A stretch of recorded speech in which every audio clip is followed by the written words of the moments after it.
বন্ধুগণ, আজ আমাদের প্রিয় কৃষক সংগঠন AIKKMS এর পক্ষ থেকে যে সাংবাদিক সম্মেলন ডাকা হয়েছে শুরু হতে যাচ্ছে।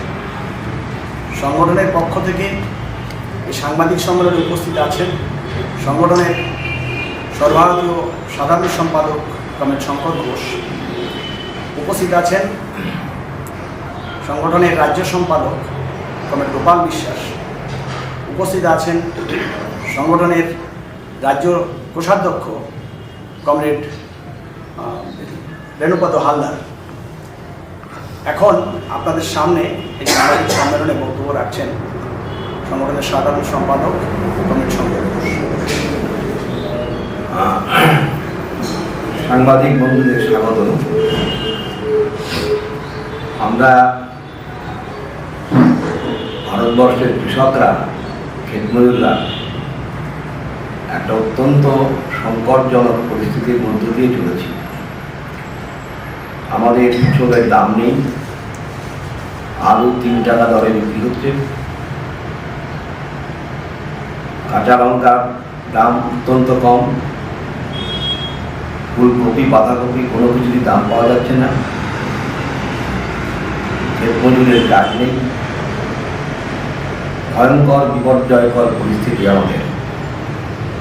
এদেশে প্রতিদিন 50 জনের উপর কৃষক আত্মহত্যা করেন। এই হলো অবস্থা। ঋণের দায়ে চাষি সর্বশান্ত।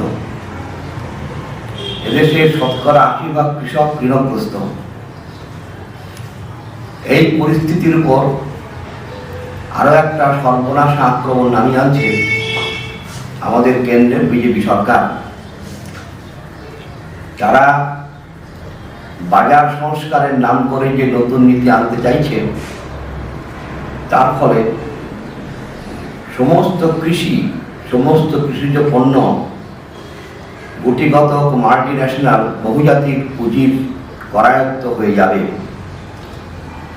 সমস্ত বাজার ব্যবস্থা, মান্ডি এবং হাট বাজারগুলো মাল্টিন্যাশনালকে দিয়ে দেওয়ার চক্রান্ত চলছে। কোনো কাজই করছে না।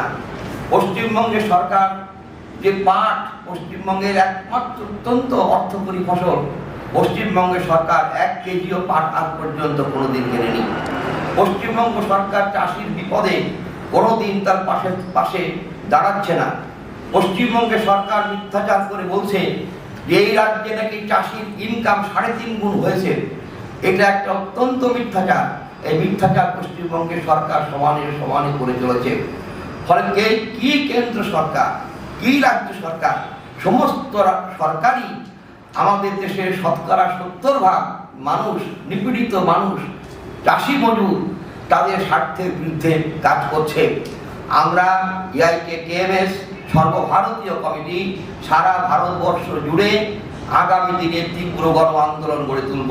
শহীদ মিনার ময়দানে 25শে ফেব্রুয়ারি শহীদ মিনার ময়দানে আমরা কৃষক মজুর মহাসমাবেশের আহ্বান করেছি। গোটা দেশ জুড়ে যে লড়াই চলছে তারই অঙ্গ হিসাবে এ রাজ্যের এই কর্মসূচি। ইতিমধ্যে সংযুক্ত কিষাণ মোর্চা পশ্চিমবাংলার কমিটিও আমরা বসেছিলাম। সেখানে আমরা সিদ্ধান্ত নিয়েছি আগামী 28শে ফেব্রুয়ারি রাজ্য জুড়ে 11টা থেকে 12টা 1 ঘন্টা পথ অবরোধ হবে। 20শে মার্চ কলকাতা মৌলালী যুব কেন্দ্রের এই নয়া কৃষক বিরোধী নীতির বিরুদ্ধে কনভেনশন পশ্চিমবাংলায় হবে। আমরা এও দাবি করেছি ভারতবর্ষের রাজ্যে রাজ্যে, বিশেষ করে বিজেপি বিরোধী যে রাজ্য সরকারগুলো আছে, তারা অবিলম্বে রাজ্য সরকার বিধানসভায় প্রস্তাব গ্রহণ করুক। কেন্দ্রের এই নীতি তারা প্রত্যাখ্যান করছে। এই দাবিও রাজ্য সরকারগুলির কাছে ইতিমধ্যে আমরা রেখেছি। আমরা পশ্চিমবাংলা সরকারের প্রতিনিধির সাথেও এই মর্মে আমরা দেখা করে আমাদের বক্তব্য আমরা জানাবো। আমরা সফল হব এই ব্যাপারে নিশ্চিত। আমরা প্রধানমন্ত্রী নরেন্দ্র মোদী বা আমাদের রাজ্যের মুখ্যমন্ত্রী মমতা ব্যানার্জি বা বিভিন্ন রাজ্যে রাজ্যে যে সমস্ত রাজ্য সরকারগুলো আছে, আমাদের কৃষকদের তাদের কাছে করে আমরা কিছু আশা করি না। এরা আমাদের জন্য কিছু করবে, আমাদের জন্য সাহায্য করবে, এইরকম আমরা মনে করি না। আমরা মনে করি আমরা কৃষকরাই যথেষ্ট।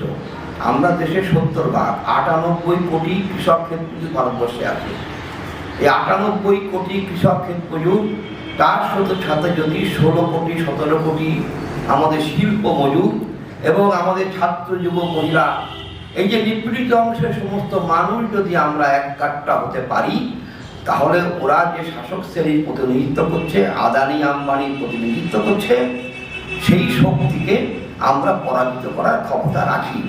We will create our own system. আমরা আমাদের নিজেদের ব্যবস্থা নিজেরাই করে নিতে পারি। ওরা আমাদের জন্য কিছু করবে না। They are for the multinationals, they are for the capitalist class. সুতরাং আমাদের কোনো আশা। বিষয়টা হচ্ছে, বাবা মা ছেলে মেয়েদের বলে না যে তুমি কৃষক হও। আপনি কি জানেন 2006 সালে স্বামীনাথন কমিশন করা হয়েছিল।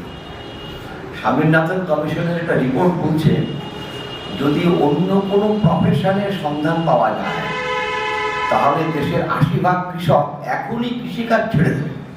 কেন ছেড়ে দেবে? কারণ কৃষিকাজ নন প্রফিটেবল। Why non profitable? আনপ্রফিটেবল কেন? কারণ আমি যা ইনভেস্ট করছি আমার কৃষিকাজের জিনিসপত্র তৈরি করবার জন্য, আমি বিক্রি করে তার দাম পাচ্ছি না। তো ধরুন এই মুহূর্তে 3 টাকা করে টমেটো বিক্রি হচ্ছে, এই মুহূর্তে উত্তরবঙ্গে। এই মুহূর্তে 3 কেজি আলু 10 টাকায় বিক্রি হচ্ছে। এই মুহূর্তে কাঁচা লঙ্কা বিক্রি হচ্ছে 8 টাকা কেজি। বুঝতে পেরেছেন? চাষি দাম পাচ্ছে না, লস হবে, একদম ডাহা লস হবে। তাহলে সেই চাষি তো তার জমি চলে যাবে, এটা সব চলে যাবে। তা সেই চাষি কি করে তার সন্তানকে বলবে যে তুমি চাষ কাজ করো? ন্যাচারালি সে বলতে পারে না। চাষি তার সন্তানকে ভালোবাসে, সন্তান চায় একটু অন্তত পক্ষে আমার সন্তান যেন থাকে দুধে ভাতে। চাষি হলে তো দুধে ভাতে থাকতে পারছে না। So this is the problem. প্রবলেমটা বাবা মার দৃষ্টিভঙ্গিতে না, প্রবলেমটা হচ্ছে আমরা যে সামাজিক ব্যবস্থা, আর্থিক ব্যবস্থা কায়েম করেছি, প্রবলেম সেখানে। এটা পুঁজিবাদী ব্যবস্থা। এখানে শোষণ, নিপীড়ন, গরিব মানুষের উপরে শোষণ, নিপীড়ন। চাষি গরিব মানুষ, ক্ষেত মজুর গরিব মানুষ, তারপরে নিপীড়ন। 1847 সালে এদেশে কোনো ভূমিহীন মানুষ ছিলেন না। আজকে 56% মানুষ ভূমিহীন আমাদের দেশে। কেন হলো? এই শোষণের ফলে চাষির হাত থেকে জমি চলে যাচ্ছে।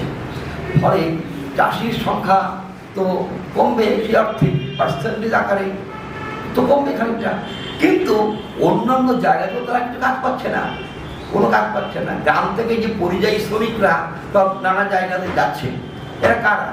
এরা কৃষক ঘরের সন্তান, সব কৃষক ঘরের সন্তান। পরিযায়ী শ্রমিক বাইরে যাচ্ছে, কেরলে যাচ্ছে, চেন্নাইতে যাচ্ছে, নানা জায়গায় যাচ্ছে, কিন্তু আবার তারা ফিরেও আসছে। এখন আবার সেখানেও কোনো কাজ নেই।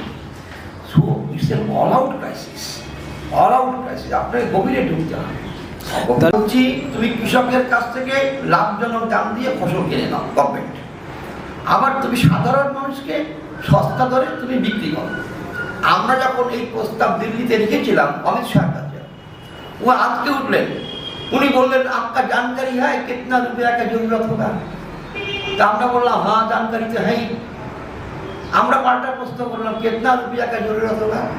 হিসেব কষে আমরা দেখিয়েছি তুমি যে টাকা খরচা করছো তার উপর মাত্র 2 লক্ষ কোটি টাকা বছরে খরচা করলেই তুমি এই কাজটা করতে পারো। তাহলে ভারতবর্ষের 130 কোটি মানুষ বেঁচে যাবে। সরকার এটা করবে না। সরকারে বাড়তি 2 লক্ষ কোটি টাকা বছরে খরচা করবে না। This is the crisis. সরকার একদম একচেটিয়া পুঁজিপতিদের সেবাদাস, সাবসার্ভিয়েন্ট যদি ক্যাপিটালিস্ট ক্লাস, একদম সেবাদাস। সুতরাং সে গরিব মানুষের দিকে তাকাবে না। পশ্চিমবঙ্গ সরকারকে, বুঝলেন তো, আমরা দেখা করে আর কৃষি বিপণন মন্ত্রীকে বলেছিলাম পশ্চিমবঙ্গে 15 লক্ষ পাট চাষি আছে, পাট চাষের সঙ্গে যুক্ত 1 কোটি মানুষ। আপনারা পাটটা কিনে নিন না। পাটটা কিনে নিয়ে তো পাট তো জনগণ খাবে না, পাট তো মিল মালিককে ব্যবহার করবে। সরকার পাট কিনুন চাষির কাছ থেকে, সরকার পাট কল মালিকদেরকে পাট বিক্রি করে দিন। সরকারের 1 পয়সা খরচা হবে না, সরকার শুধু মিডিয়েটর দিয়ে কাজ করবে। তার 1 কোটি মানুষ পশ্চিমবঙ্গে বেঁচে যাবে। সরকার আলুটা কিনে নিন, সরকার ধানটা কিনে নিয়ে 3টে পণ্য সরকার কিনে নিন। মিনিমাম এটা কিনুন, সরকারের তো খুব বেশি টাকা লাগে না, কিন্তু সরকার এটা করবে না। কারণ করবে না এই কারণে, একই কারণ, যে কারণে মোদী সরকার কেন্দ্রে করবে না, সেই কারণে পশ্চিমবঙ্গের মমতা গভর্নমেন্টও করবে না। They are for the capitalist class, এটা জনগণকে বুঝতে হবে। এবং পশ্চিমবঙ্গের সাধারণ মানুষ, ভারতবর্ষের সাধারণ মানুষ এটা কিন্তু বুঝতে পারছে। দিল্লি আন্দোলনের সময় আমরা কৃষকরা স্লোগান তুলেছিলাম যে মোদি কোন হ্যায়, মোদি মাল্টিন্যাশনাল কা মুখোটা হ্যায়, আদানি আম্বানি কা মুখোটা হ্যায়, এই স্লোগান আমরা তুলেছিলাম। তো সুতরাং এটা পরিষ্কার হয়ে যাচ্ছে। হচ্ছে সরকার এমএসপি চালু করো, চাষির ফসল ন্যায্য দামে কিনে নাও।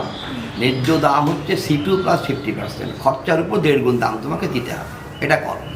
দ্বিতীয় দাবি হচ্ছে সামগ্রিক রাষ্ট্রীয় বাণিজ্য চালু করো। তৃতীয় দাবি হচ্ছে সমস্ত কৃষকের ঋণ মকুব করে দাও। চতুর্থ দাবি হচ্ছে 60 বছরের উপরে যাদের বয়স, সমস্ত কৃষক ক্ষেত মজুরের মাসে 10,000 টাকা করে পেনশন তোমাকে দিতে হবে। পঞ্চম দাবি হচ্ছে বিদ্যুৎ বিল 2023 তোমরা তোমাদের প্রত্যাহার করতে হবে, স্মার্ট মিটার চালু করা চলবে না। এই 5টা হচ্ছে মূল দাবি আমাদের। গোটা ভারতবর্ষে আমরা মূল এই 5টা দাবি নিয়ে লড়ছি। এছাড়া স্থানীয় অন্যান্য দাবি, খাল বিল সংস্কার ইত্যাদি সমস্ত দাবিগুলো আমাদের রয়েছে।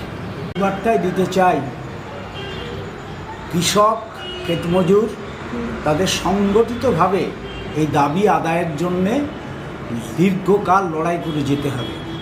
ইতিমধ্যে পশ্চিমবাংলায় আমরা প্রায় 1000 ভিলেজ কমিটি গঠন করেছি।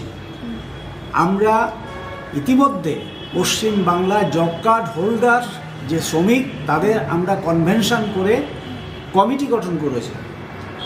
আমরা সেই কমিটির পক্ষ থেকে দাবি উত্থাপন করেছি, বছরে কমপক্ষে 200 দিন কাজ দিতে হবে, 600 টাকা মজুরি। আমরা এও বলেছি 100 দিন কাজ ডেভেলপমেন্ট ওয়ার্ক হিসাবে গ্রামে তারা করুক, আর 100 দিন কাজ তারা চাষির খেতে কাজ করবে, জব কার্ডের এনরোলমেন্ট থেকে পেমেন্ট হবে। এভাবেই আমরা দাবিগুলো উত্থাপন করেছি এবং প্রবল উৎসাহ নিয়ে গ্রামে গ্রামে চাষি ক্ষেতমজুর তারা গ্রাম কমিটি গঠন করছে। তারা তাদের গ্রাম কমিটির ঝান্ডা নিয়ে এই সমাবেশে আসবে। বহু কৃষক শ্রমিক একদম গোটা পশ্চিমবাংলা, সাগর থেকে পাহাড় পর্যন্ত তারা এই আগামী সমাবেশে আসবে, এই আন্দোলনের বার্তা নিয়েই আসবে এবং আন্দোলনের শপথ নিয়েই তারা যাবে।